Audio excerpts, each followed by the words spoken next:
आज बनवणार आहोत आपण झणझणीत कोल्हापुरी मिसळ तर्री. त्यासाठी लागणारे साहित्य: 1 वाटी टोमॅटो, 1 वाटी कांदा, 2-4 लसणाच्या पाकळ्या सोललेल्या. त्यानंतर आपण गॅस चालू करून त्याच्यामध्ये कांदा चांगला लाल होईपर्यंत भाजून घेणार आहोत. कढई तापली की त्याच्यामध्ये तेल टाकायचं. तेल टाकून ते चांगलं गरम झाल्यावर त्यात कांदा टाकायचा आणि कांदा हा चांगला भाजून घ्यायचा.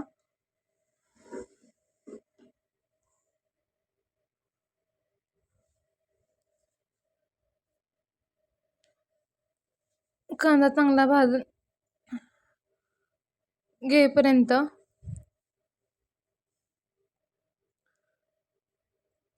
गॅस मंद आचेवर ठेवून द्यायचा.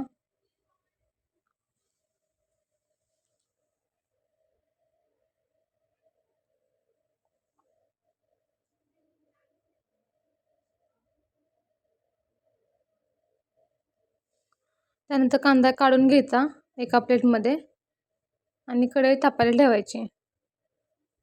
त्यानंतर कढईमध्ये तेल टाकायचं. तोपर्यंत आपण तेल गरम होईपर्यंत कांदा, लसूण आणि टोमॅटो हे बारीक करून घेणार आहोत मिक्सरला छान प्रकारे. आणि लसणाबरोबर थोडीशी आपण कोथिंबीर पण घालणार आहोत बारीक करताना. अशा प्रकारे तेल गरम झालंय.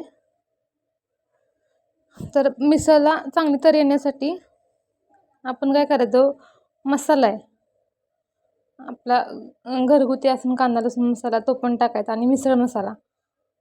तर इथं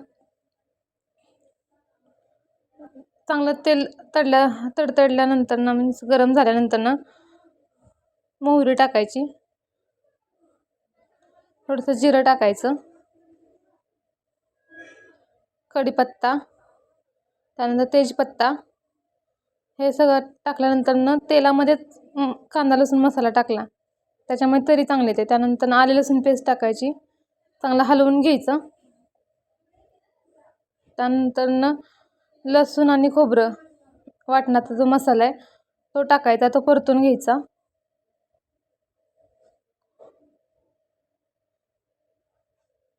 चांगलं परतायचं तेल सुटेपर्यंत.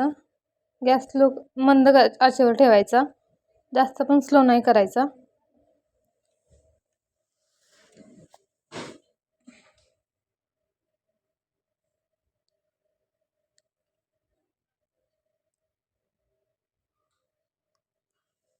तेल सुटेपर्यंत फोडणी चांगली भाजून द्यायची.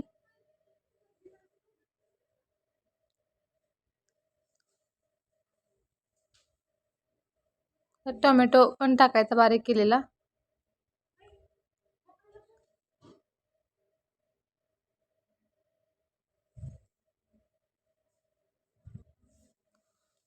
चांगलं तेल सुटेपर्यंत मसाला भाजून घ्यायचा. त्याच्यामुळे काय होतं की त्याचा अर्क चांगला उतरतो. आता टोमॅटो अगोदर का नाही टाकायचा, नंतर टाकायचा, कारण तो करपतो लगेच फोडणीचा मसाला. त्यामुळे नंतर टोमॅटो टाकल्यावरती चांगलं परतून घ्यायचं. फोडणी चांगली परतत आली, कलर त्याचा बदलायला सुरुवात झाली, पुन्हा गॅस लो करायचा. तेल सुटेपर्यंत चांगला भाजून घ्यायचा मसाला.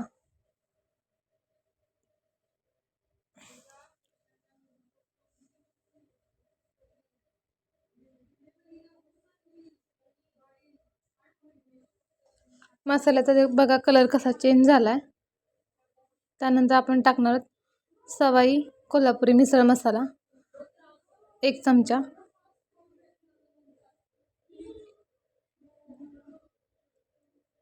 एक चमचा तो मसाला टाकायचा, म्हणजे आपल्या आवडीनुसार, आपल्या तिखटानुसार की किती मिसळ आहे त्यानुसार टाकायचा.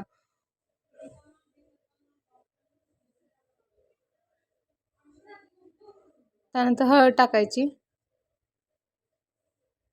त्यानंतर चवीनुसार मीठ टाकायचं. आणि चांगलं परतून घ्यायचं. तेल सुटेपर्यंत स्लो गॅसवर ठेवून द्यायचं. तोपर्यंत आपण कुकरमध्ये हळद आणि मीठ घालून थोडंसं तेल टाकून एक मटकीच्या 2 शिट्ट्या काढून घेतलेल्या आहेत. ती मटकी टाकून घ्यायची त्याच्यामध्ये. गरम पाणी बसताना उकडलेली जी मटकी आहे त्याच्यामुळं चव चांगली येते. अशा प्रकारे उकळलेली शिट्ट्या काढून घेतलेली मटकी टाकून घ्यायची आणि मिसळची छान प्रकारे उकळी काढून घ्यायची.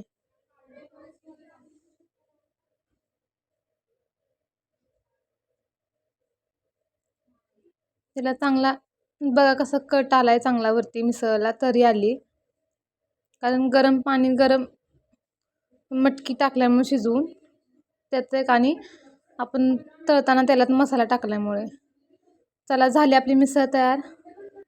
आता घेऊयात आपण खाण्यासाठी रेडी झाली. खायला घेऊयात आता ती. वा मस्त मस्त दिसते.